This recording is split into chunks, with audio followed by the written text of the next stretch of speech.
Der König ließ dann ein neues Gebot in seinem ganzen Land verkündigen. Und es wurde dann überall ausgerufen, dass im Land der Meder und Perser in Babylon nur noch der Gott Daniels angebetet werden sollte. Ja, und wir haben auch einen Lernvers, den wir vielleicht zusammen mal kurz aufsagen. Ihr könnt euch das auch dann später nochmal neu angucken und den auswendig lernen, denn dieser Vers, der wäre sehr wichtig, dass wir uns den merken, weil der sehr viel Vertrauen ausspricht. Mein Gott hat seinen Engel gesandt, der den Löwen den Rachen zugehalten hat, dass sie mir kein Leid getan haben. Das steht in Daniel 6, Vers 23. Vielleicht sagen wir nochmal zusammen.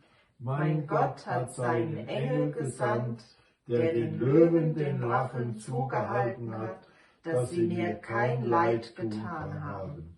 Daniel 6, Vers 23. Und eins darf ich euch vielleicht noch mitgeben, als Daniel in diese Löwengrube hineinkam, da denke ich mal, hat er ja auch Sorgen gehabt in diesem Augenblick. Und ich denke, da dürfen wir auch an den Apostel Petrus denken, der gesagt hat, dass wir all unsere Sorgen, die wir haben, auf Jesus werfen. Denn Jesus kennt uns und er will auch unsere Sorgen immer uns nehmen und will uns Freude schenken. Und so wie wir heute von Daniel gehört haben, in dieser Kurzfassung dieser Geschichte, so dürfen auch wir wissen, wenn wir gehorsam sind, wenn wir glauben und wenn wir Gott vertrauen, so haben wir immer einen ganz gewaltigen Fürsprecher. Denn ich glaube, das könnt ihr auch glauben, dass Gott mächtiger ist wie alle Mächtigen dieser Welt. Es gibt nichts, was größere Macht hat wie der Vater im Himmel.